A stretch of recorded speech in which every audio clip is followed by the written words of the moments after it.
Welcome to the Ascends at Boston Avenue podcast. My name is Philip Boone, and my co-host is Caitlin Drake. Before we begin, I like to state that the views represented in this podcast are those of the individuals in this conversation and not the official position of Boston Avenue United Methodist Church. Today our guest is Senior Pastor at Boston Avenue UMC, Reverend David Wiggs. Today we're talking about Halloween. A question that comes up for some Christians this time of year is, should Christians celebrate Halloween? A quick Google search shows that there are lots of folks expressing concern about this whole idea online, so let's explore it some.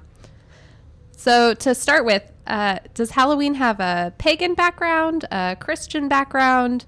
What's kind of the history of that? Right. Like so many holiday experiences, the history and the roots are a little vague and quite mixed, but there is an easy way to look at it in terms of some pagan beginnings historically as well as some Christian beginnings historically. Those all get mixed together as we go through the centuries, but if you can go back to the Celtic traditions and the Druids in the British Isles, and they had a celebration around the end of October that had to do with death and ghosts and spirits and being revisited and that kind of thing. But you can also go back in the Christian tradition and see that hundreds of years ago, some trace it to the 700s, 800s, 900s, thousands. Different historians tie it to different popes and different positions. But at any rate, back hundreds of years ago, the church did establish November 1st as All Saints' Day, which is a time to remember those who have come before us in the faith, particularly in the early days of the church, even before it was established as a November 1 celebration. There was an emphasis on those Christians who in the first 100, 200, 300 years of the faith were martyred when Christianity was not the official religion of the Roman Empire. And in many places, Christians were persecuted and sometimes executed or martyred.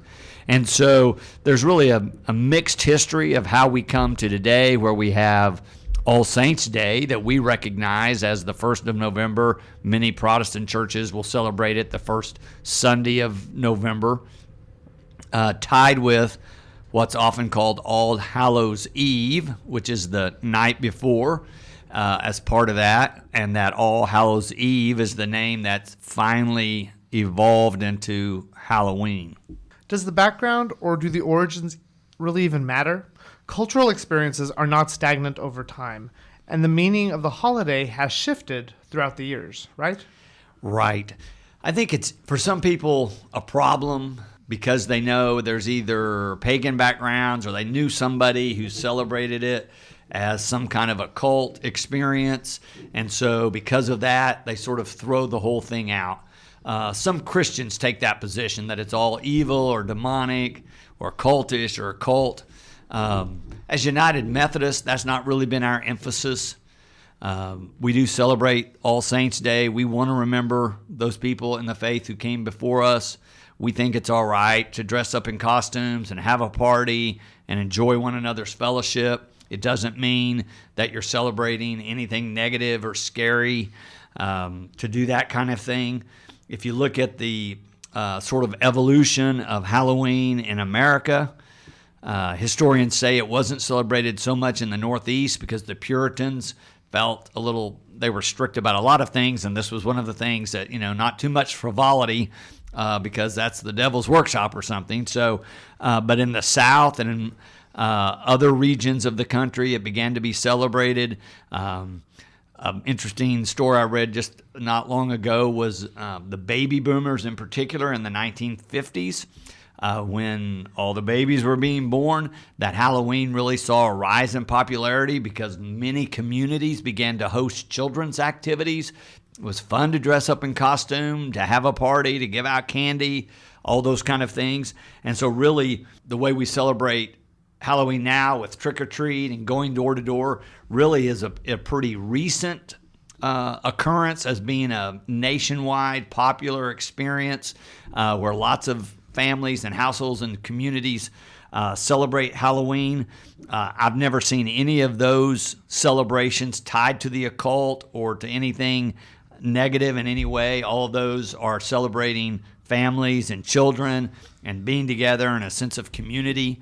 And so I think that's the trick, is not to get too caught up in a historical celebration that may have been grounded in some ways in paganism or witchcraft or something else, as if it's the same thing as what we're doing today. You know, lots of churches, especially in small communities across Oklahoma, are the ones who are hosting these community Halloween parties. Now, they often call it trunk or treat, and they have all the church members come down to the church parking lot. They all bring candy. They dress up in costume. They make it a safe place for the kids to have a celebration, for them to dress up in costume, and they go car to car rather than door to door, since there were, in decades past, a little bit of a problem with people giving out something bad to children going door to door, so you don't always know who lives in all those houses. But churches, for the most part, in this kind of way, are still trusted.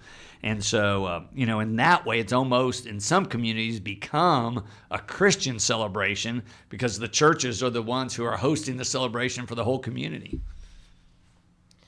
One of the criticisms I've seen thrown around about Halloween is that it celebrates death, the use of tombstones or skeletons or ghosts as kind of common Halloween themes, and that celebration of death is contradictory to Christian teaching around life and life after death and those kinds of pieces. How should we understand that? Right. There is that whole thing. I mean, if you just drive through my neighborhood today, and you'll see many yards decorated with ghosts hanging from trees or tombstones in the front yard or other kind of even more ghoulish kinds of things. And there is that whole aspect to it. We've seen culturally horror movies often centered around Halloween.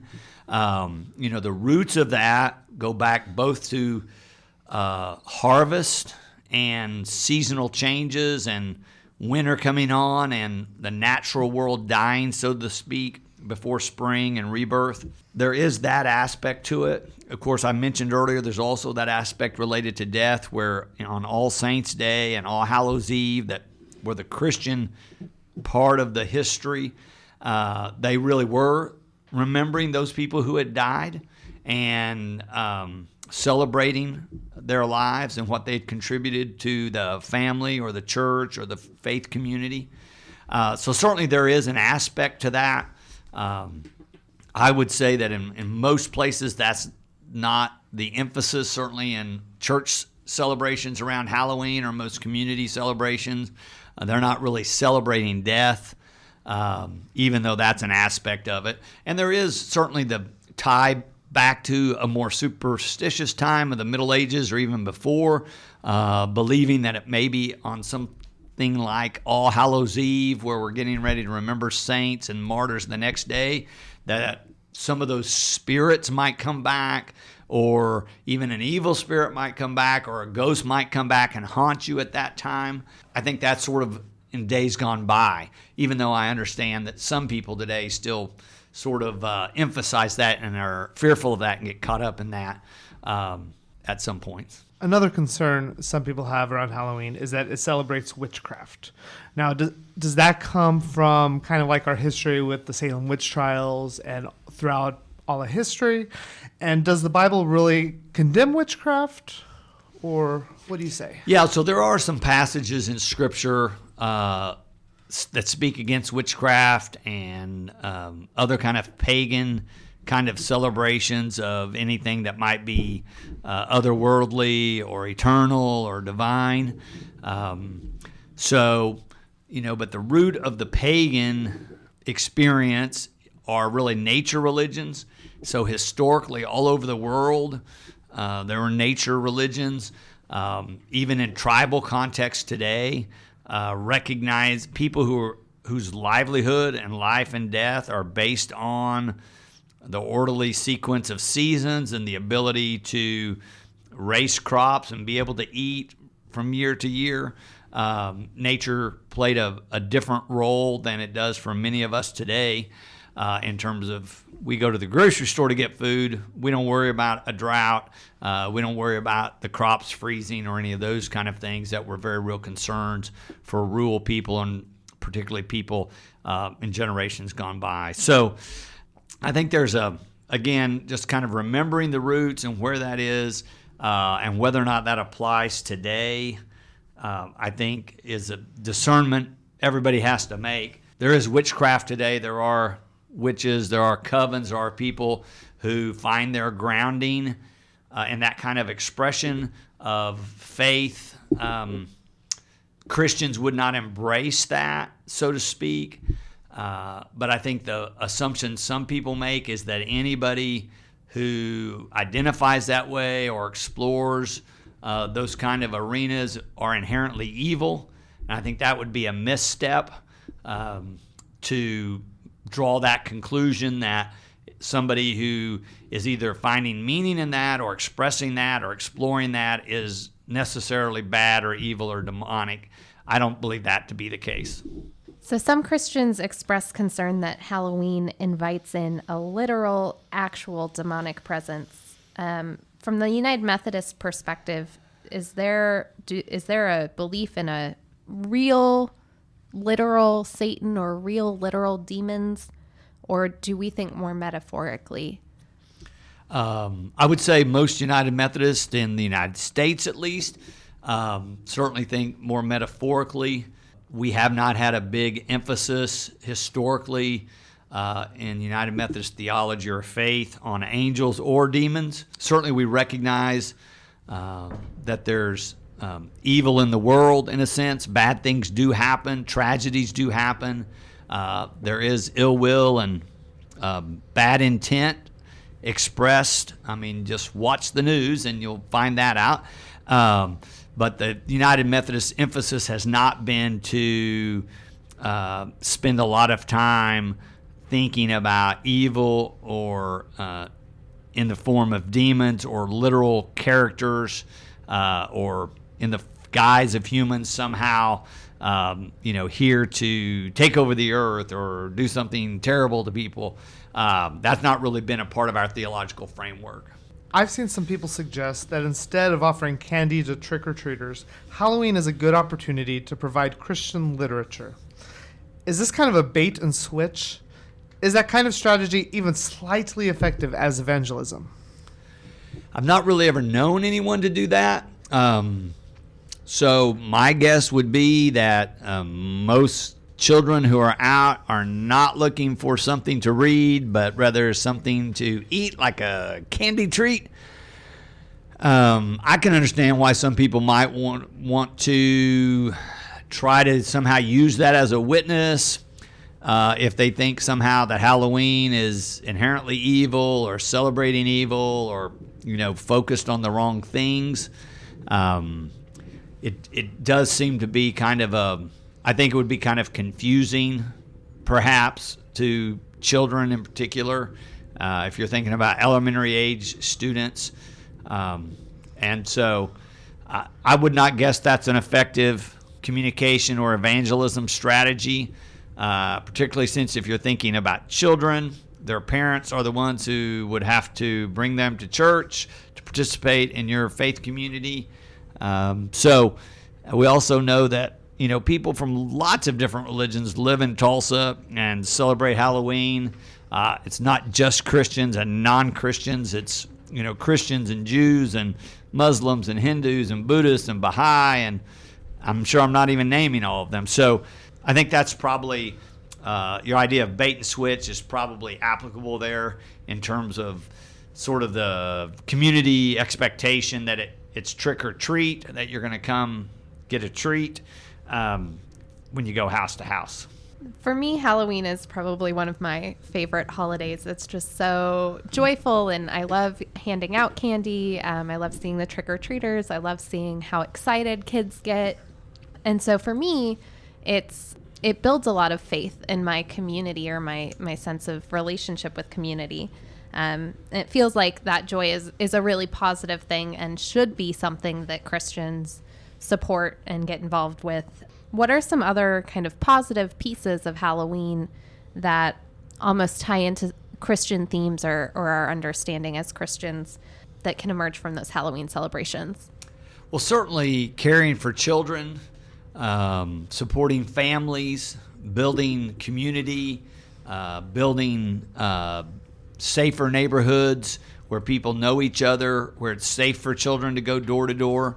I think all of those would be themes of Halloween that Christians could embrace, that they want to be a part of building those kind of relationships and those kind of networks. I think, back to Philip's question, if we were talking about an evangelism strategy to build positive relationships with a person's neighbors is probably a much more effective way to draw someone into your sphere of influence and perhaps introduce them to a life of faith that you enjoy, rather than trying to give a child a piece of literature. So I think it can be used. I think certainly the churches across our state, our United Methodist churches, so many of them do the trunk or treat. I really think they do see that as an evangelism strategy, in that they are building goodwill in the community, and they're providing for children, and they're welcoming any and all who come. I think those are all really positive aspects of the Halloween celebration as it's evolved in the U.S., and particularly in terms of how churches and in our sphere, United Methodist churches or other Christian churches, use it to a positive end. It seems like sometimes Christian condemnation of things is both a poor witness and ends up missing a deeper message. I'm thinking about a religious school that just recently banned Harry Potter books or anything that they think might be anti-Christian. Do you have anything to say about that? Well, I'm not sure who that specific school was, so we'll not make a specific comment on that. But I think there are different approaches to faith, and one approach to Christian faith is that you have to ban things and exclude people and exclude things to keep the faith pure. And the other approach is trusting that God is finally in charge, that God is the ultimate power in the universe, and the truth of the gospel can withstand any questions. And so that would be the perspective that I would be more likely to take. So I would approach, whether it's Harry Potter or some other book that somebody wanted to ban, rather than saying this is off limits, to suggest let's explore this in light of what we already know in terms of faith. Now, it is different if a person doesn't have any faith and has not been given any kind of religious training, to want to perhaps balance what they might read in a book that would be expressing a different perspective. I think we also, though, have to remember what kind of literature this is. I didn't read all the Harry Potter books, but my understanding are those are, fantasies and have a lot of Christian parallels within them as well. All right, someone who has read them. And so they're not a treatise on truth in a sense. They're more in the genre of a novel or make-believe. And so, kind of confusing that with as if like this is a doctrinal statement that someone's trying to make an official doctrinal faith statement, I think is probably a mistake in understanding what kind of literature we're even dealing with. But just in terms of a general approach, I would say, God has given us minds. We can reason. We can think through things. We can read something and evaluate the merits of it. We can compare it to what we know about faith. We can discuss it with friends and parents and other leaders. And so that would not be the approach I would endorse personally.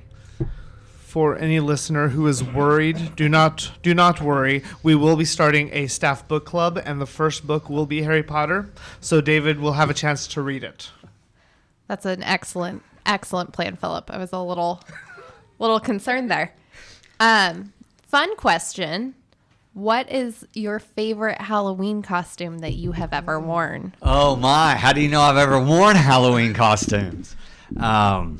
Well, the one that jumps into my mind is for more than one occasion, I have been like a rodeo clown with boots and jeans and wigs and red noses. Why is everybody laughing?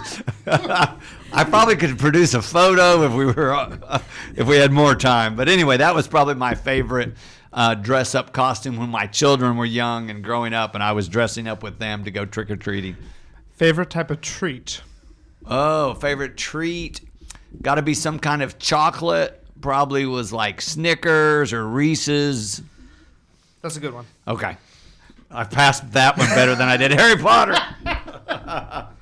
Now, will you be dressing up and handing out candy this year? Well, my wife and I were just discussing the other night. We have secured our candy to hand out. We were discussing whether or not we were going to costume this year, and we did not conclude on what kind of costuming we might engage in, but we are exploring what we can come up with. Since we've moved, a lot of our stuff is still in boxes, so we have to figure that one out. I have one more question, at least for me. What type of candy will you be providing? Because I'm trying to canvass the neighborhood with my 3-year-old, and I need to know what's the best house to go to. Right. Well, my wife has bought several large bags of mixed kind of those miniature candy bars, so not like the 5-inch one, but the 2-inch one. So I know we have a variety of those. I don't even know. I know there's lots of variety. I don't even know which ones, all the ones we have. So you haven't been rating the Halloween candy? I have not rated home. the Halloween candy. I may have taken one Snickers bar out of the pile the other day when I went by, but That you admit. that's the one I will admit. You're better than the rest of us mere mortals who have already eaten our entire bag of Halloween candy. No, most of it's still there at my house. We're getting ready. We've gone off the rails enough for today's podcast. Is there anything else you'd like to add, either about Halloween or All Saints Day? I think it's for Christians, it might be important to actually reflect on the All Hallows Eve and All Saints Day as they're celebrating Halloween, and the people in their lives or their faith life who have come before them, and the sacrifices people have made. And the reason most of us have faith is that somebody in our life, typically our family, our parents, or our grandparents, introduced us to faith. And maybe just giving a word of thanks, even if it's just between you and God or in your own heart or mind, appreciating those who came before us in the faith. Often on All Saints Day, we focus on those who have died in the past year, and it's important to remember those. But for a lot of us, we have people who have died a long time ago. That Halloween and All Saints Day can be a great time of remembering and giving thanks. Awesome. Thank you. This has been the Ascends at Boston Avenue podcast. We're located at Boston Avenue United Methodist Church in downtown Tulsa, Oklahoma at 1301 South Boston. To see what's coming up at this church, please visit our Facebook page and you'll see all the goings on. Thank you so much for listening and have a very happy Halloween.